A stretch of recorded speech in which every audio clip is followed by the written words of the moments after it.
The reason we should consider nuclear energy fundamentally is because the energies that bind the nucleus have 2 million times greater energy density than those that bind the electrons to the atom. And that is simply a physical fact that is unavoidable. It means that for a given amount of mass, we can produce far more energy with nuclear reactions than we can with chemical reactions. And this is the reason that we see the entire universe as nuclear powered. Stars, even the reactions that happen inside our Earth, the radioactive decay that drives geothermal energy, all of these things trace back to nuclear energy, to the energies of the nucleus. Now, the technology that was chosen years ago for releasing nuclear energy was based on using solid nuclear fuel and pressurized water as a coolant. And this technology was originally developed for nuclear submarines. It was a very, very good fit for nuclear submarines, but has certain deficiencies when we want to apply it to civilian nuclear energy, and these deficiencies have been increasingly manifest over the last 50 years. So if we want something better because we want to go hotter, because we want to convert more of that wonderful thermal power into useful power like electricity or shaft work. And so a big and important decision has to be made as what is these working fluids? What are these coolants? Now, there are 4 basic categories of coolants you could consider for a nuclear reactor. There's water, of course, gas, metal, and salt. And all of them have been used successfully, but I like to think of things in a matrix because, again, we're engineers, and matrices are wonderful things. So let's think about the pressure on one axis of these coolants and the temperature on the other axis. What we would really desire is to have low pressure and high temperature. And that's what this salt allows you to achieve, is a high temperature yet low pressure coolant. And that's possible because of the inherent stability of salts. They're very happy because they have full or empty electron shells. And they behave in many ways like a noble gas because they don't wish to react with other things because of that configuration. Right now the coolant we're using, water, actually has both of the undesirable advantage situations. It runs at high pressure, and yet it's still confined to a relatively low temperature. And so we're limited how efficiently we can generate electricity. There's another aspect of these coolants, and that's how much thermal energy they can contain. What's their volumetric heat capacity? And again, in this one, water really shines. It has excellent volumetric heat capacity, but the salt is even better. It outperforms it. So these categories together all point to the salt as being the right answer as a coolant for a reactor. There's yet another advantage, though, that must be considered. In today's reactors, we build nuclear fuel with extraordinary precision. I mean, it's really beautiful to see a fuel assembly. And it's sort of heartbreaking to think that this fuel assembly must then be disassembled at some point, and chopped up and taken apart, because you've gone to such exquisite care to make it. Wouldn't it be better to have fuel that was already in a form where it could be chemically processed and utilized? And that's another thing that these salts allow you to do. So they're very safe, they're very versatile, they're chemically stable, again, because they have those full and empty electron shells. And they have an enormous unpressurized liquid range, about 1,000 degrees Celsius once you bring them to their melting point of about 400 degrees Celsius. This is what this particular lithium fluoride, beryllium fluoride salt looks like when it's carrying uranium as a fuel. It gives it it goes from being a transparent fluid to having a slightly green color to it. And we sometimes call this salt fly. It's a nickname for lithium fluoride, beryllium fluoride salt that I've adopted as the name for my company because nobody knows what fly means. But fly is a great material. It has remarkable properties in a nuclear reactor, and it's also impervious to radiation damage because of that ionic configuration. And this is something that I've come to appreciate, that you don't want to put covalently bonded materials inside a nuclear reactor if you can at all avoid it, because there is no chemical bond stronger than the MeV particles that are going to hit it. It will always break up that chemical bond.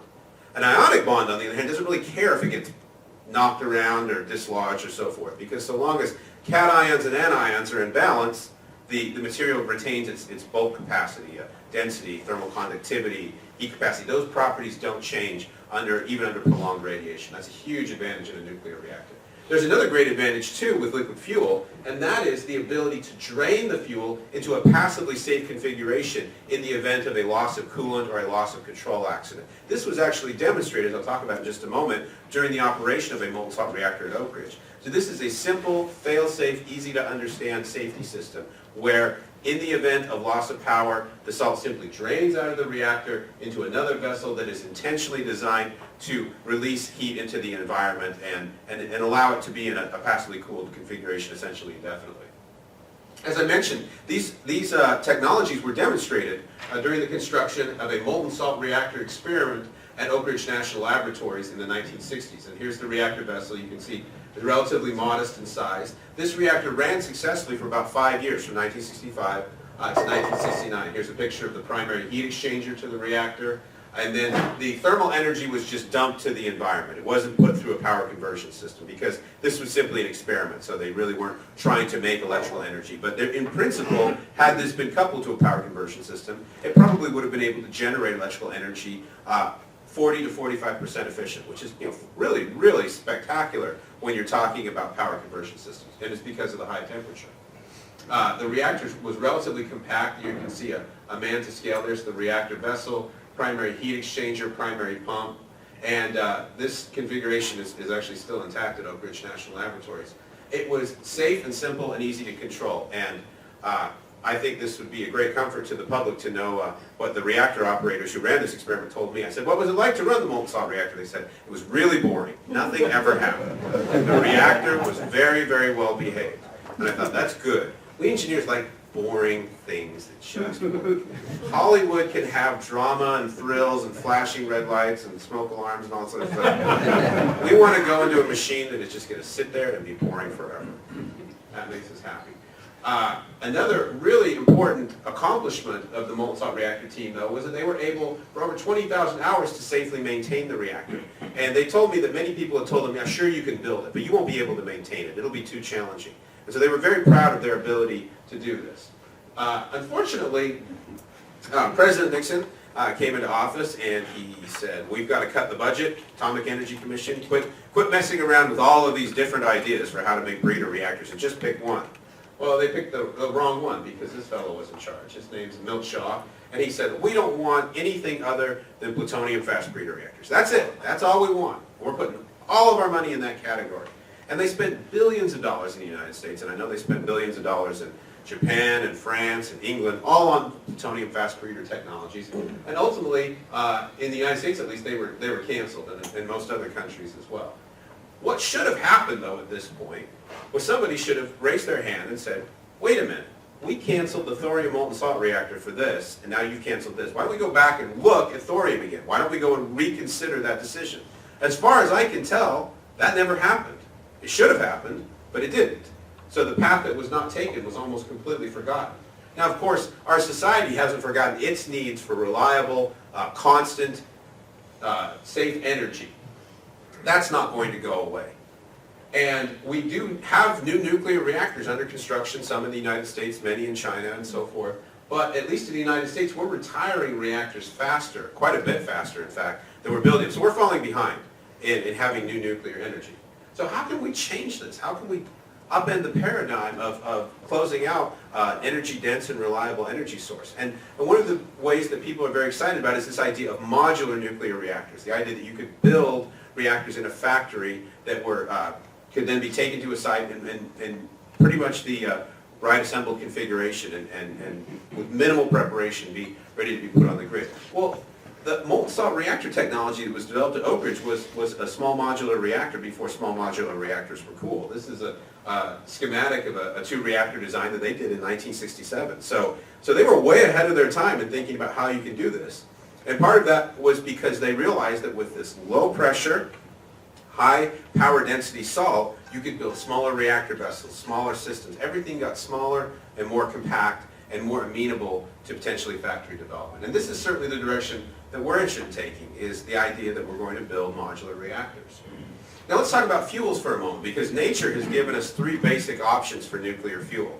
And these come from the three nuclear fuels. Of course, uranium, which we're familiar with. Most of uranium is uranium-238. That is not directly usable for energy. Only a tiny sliver of uranium is uranium-235, which is our only naturally occurring fissile material. Thorium is about 3 times more common than uranium, but it consists entirely of a single isotope, which, like uranium-238, is also not ready to produce energy right off the bat. It has to undergo a transformation. So most nuclear fuels, you can see both uranium and thorium, are potential fuels. They're not there yet, but they could be turned into energy sources. Well, how can that be done? This was realized very early in the 1940s by a brilliant chemist named Glenn Seaborg at the University of California, Berkeley. He was bombarding uranium with neutrons, and he found that it turned into a new material, plutonium, and that material was fissile. You could strike it with yet another neutron, and it would fission, releasing energy and additional neutrons. So basically, instead of taking one neutron to fission, like uranium-235, it took two. One to convert it into a fissile material, and the next one to actually cause it to fission.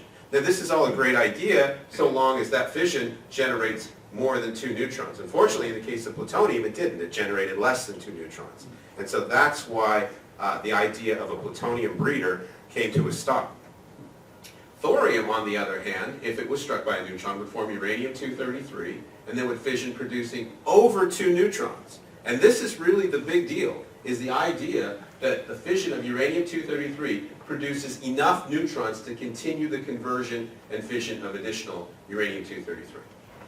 Now, there is a way to get uranium-238 to breed, and that is to use fast neutrons. If plutonium is fissioned by a fast neutron, then it will produce more than two neutrons, and that is sufficient to allow it to breed and thus to use uranium-238 as a fuel source. This is the persistent appeal of the fast breeder reactor, the idea that if you go to using fast neutrons in a fast reactor where neutrons are not slowed down by a moderator, then you can breed with it. And this has been the source of interest in many different countries. Certainly almost all the countries of Europe have been interested in the fast breeder reactor.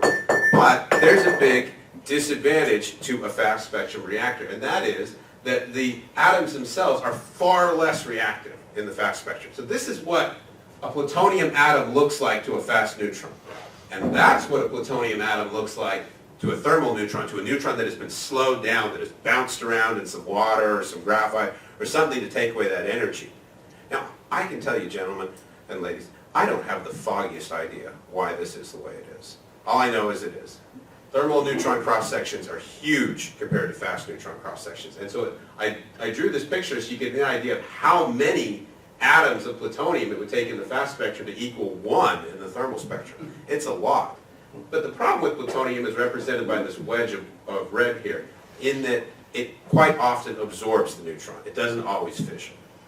In the fast spectrum, it fissions essentially all the time. But in the thermal spectrum, it eats the neutron about 1 out of 3 times. That's the big problem with plutonium. That's why you can't breed in a thermal spectrum reactor with plutonium. You have to go to a fast breeder reactor, and you run into this problem. So if you could have a reactor that could breed in the thermal spectrum, that would be a tremendous advantage. Well, guess what? You can. You can by using the thorium fuel cycle. So here it is in a little more detail. Thorium will absorb a neutron, throwing off a gamma ray, and becoming thorium-233, which has a short half-life, only about 22 minutes.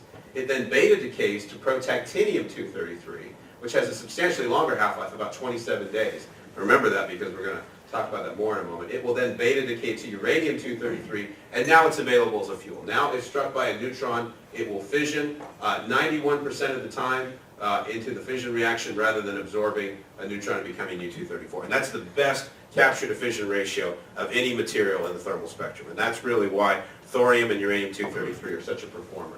This is the central advantage of thorium. This is why if we use it as a nuclear fuel, we can sustainably consume it, and we can almost eliminate the production of transuranic waste. And the reason that's possible is because we're starting about 6 atomic mass units lower than uranium-238. Uranium-238 only has to absorb 1 neutron, and we have transuranic material, plutonium, americium, and curium, and so forth. On the other hand, with thorium, we start clear down here at 232. When we form U-233, 90% of it will fission. So imagine a freeway where 90% of the cars are taking the exit ramp. So only 10% of the cars continue down the freeway, 234, 235, and now, again, 85% of what's left behind is going to exit through fission. So by the time it gets to the first transuranic, Neptunium-237, only 1.5%, in theory, it's actually lower than that in reality. But that's the theoretical maximum transuranic material you can produce. Why are we worried about transuranics? Because they govern the long-term geologic hazard of this material. This is a graph that shows how long does it take spent nuclear fuel to reach the same radiotoxicity level as natural uranium ore. In normal spent nuclear fuel, 300,000 years. It's a long time, and that's basically 10 half-lives of plutonium-239.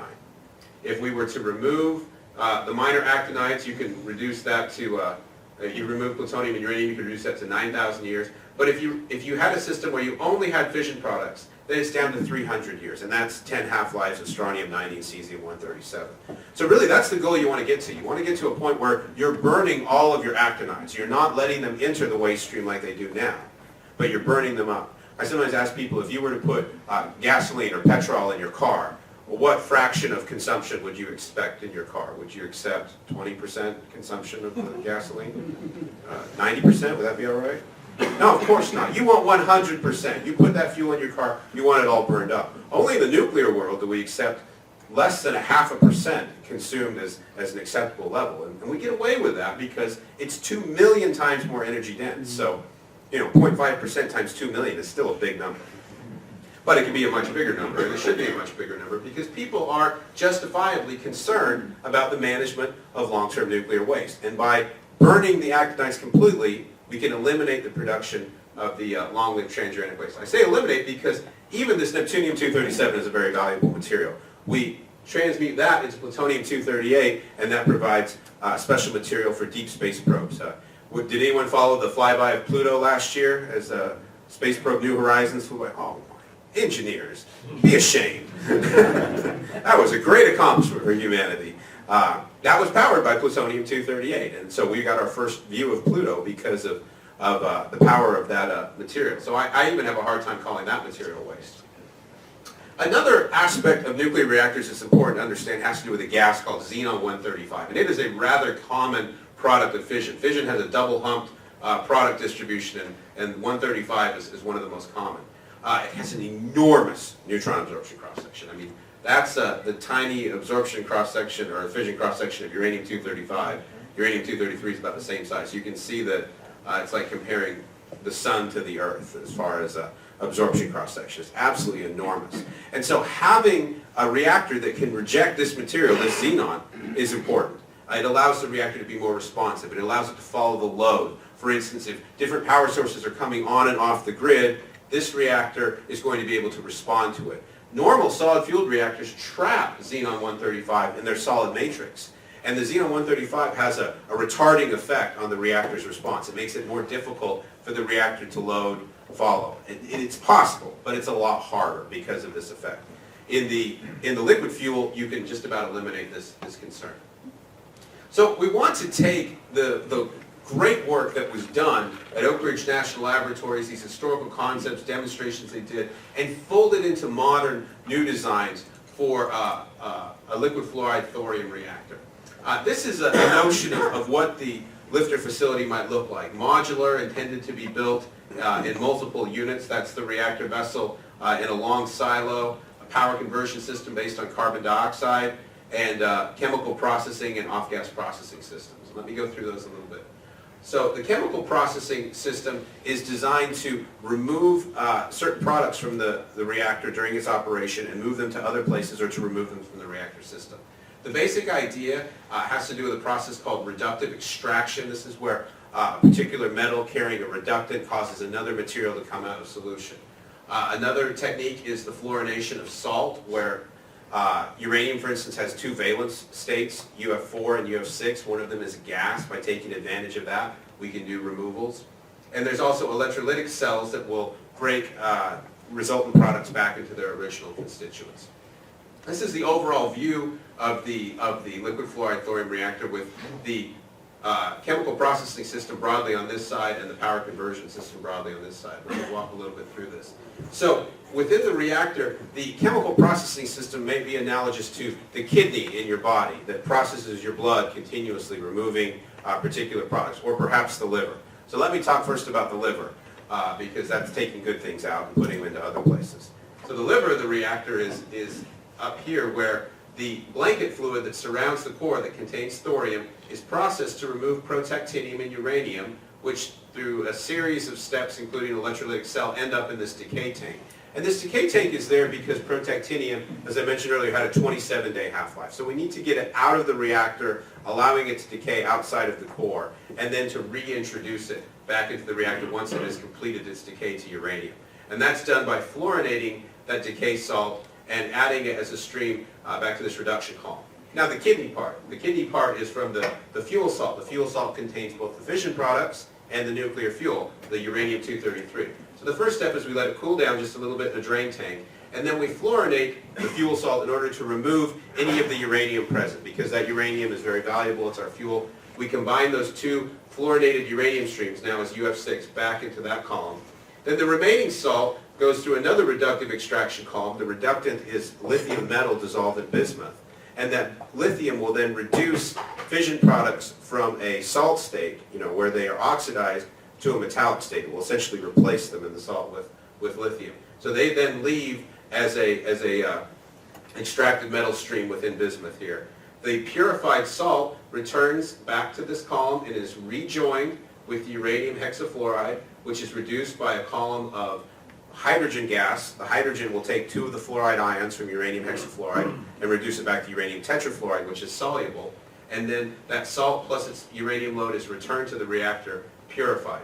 The HF that comes then out of the reduction column is electrolyzed to recreate both the fluorine streams and the hydrogen streams. And so the reactor is designed to be as close to a closed system as possible, implementing several reductive and extraction processes. So the input is thorium fluoride, and the output is the fission products that come out of that stream right there, stream 54.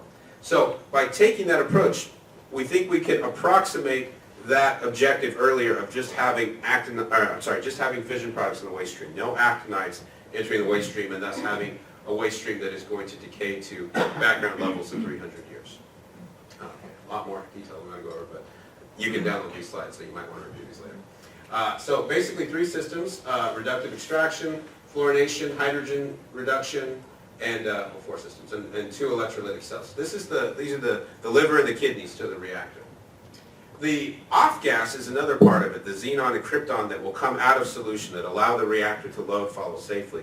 These are essentially shunted to a system where they are just going to decay away over a period of about 45 days. All of the xenon decays to stability in about a month, and everything in the krypton, except krypton 85, will decay away. So you end up with two gaseous streams. The krypton 85 can be isolated. It could potentially be sold to those who could use radioactive krypton, but the xenon stream is completely stabilized by that point. Now within the salt of the reactor, there are a couple of processes that lead to the production of tritium, which is hydrogen-3. The most common one being from residual lithium-6 in there. So tritium is a problem in this reactor design, and the power conversion system is a big part of addressing it. The power conversion system is based on supercritical carbon dioxide, which is a new and up-and-coming power conversion system technology. The reason that we're so interested in supercritical carbon dioxide is we want something that can allow us to capture that tritium, because tritium can diffuse across the walls of heat exchangers. So we make the assumption, it's a bit of a worst-case assumption, that all of the tritium produced in the reactor is eventually going to diffuse into this carbon dioxide gas. Carbon dioxide contains no hydrogen. So if you do see hydrogen in your carbon dioxide, you can be pretty assured it's tritium. And so within the cooler parts of the system, that tritium can be reacted with oxygen in carbon dioxide to form tritiated water, which is collected and separated and kept from being released into the environment. And tritium itself is quite valuable, so that will be something that we'll give to our friends at the Department of Energy. The supercritical carbon dioxide system is really remarkable, and I wish we had modern pictures of it, but if any of you have seen a large steam turbine before, you know what big machines they are. I mean, they are rather substantial pieces of machinery. And a lot of that has to do with the fact that low-pressure steam is at such a low density. In this power conversion system, because of the high density of the carbon dioxide, the turbo machinery is much smaller. The equivalent turbo machinery to a large steam turbine would easily fit in this room, probably in a fraction of this room. And it's not often that you see those kind of shrinkages possible in the size of turbo machinery. I mean, I'm a mechanical engineer. I mean, we get excited about 1% better efficiency. We're not like our friends in the information world who are used to orders of magnitude improvement happening on a regular basis. So to see technology where there could be that kind of reduction in size of turbo machinery is really exciting. So I was asked to talk about what are some of the challenges that we face going forward on this. And really, we're going to need to code qualify the alloys that are used in the system. We're going to have better pumps and heat exchangers. We're going to have to develop this, this chemical processing system, the liver and kidneys of the reactor. We're also going to need to develop the separation of lithium isotopes so we can reduce the amount of tritium and develop the safeguard systems for this reactor. I kind of covered that. So to wrap things up, this thorium technology represents an ability to generate nuclear energy without generating plutonium. And it's been a while since we worked on it. It's been a great while. Technology doesn't advance unless we push it. And so the time really has come, in fact it came a long time ago, that we need to be pushing hard on this technology. But I'm very confident that we will be able to succeed. Based on the successful work that was done at Oak Ridge, based on the tractability of the problems facing this reactor going forward, I really think this can be done, and it can be done within a timely manner. And I want to leave you with a quote from Alvin Weinberg, who ran the Oak Ridge National Lab during the 60s, when this work was happening. He called this future era of a new thorium-powered economy, he called it the second nuclear era. And he dreamt that someday this would come to pass. During my life, I have witnessed extraordinary feats of human ingenuity. I believe that this struggling ingenuity will be equal to the task of creating the second nuclear era. My only regret is I will not be there to witness its success. I was fortunate to speak with Dr. Weinberg very briefly before he died in 2006. And he told me, I said, what did you think of the molten salt reactor? And he goes, oh, the molten salt reactor. That was a really good idea. That still is a really good idea. So may we go forward to success. Thank you very much.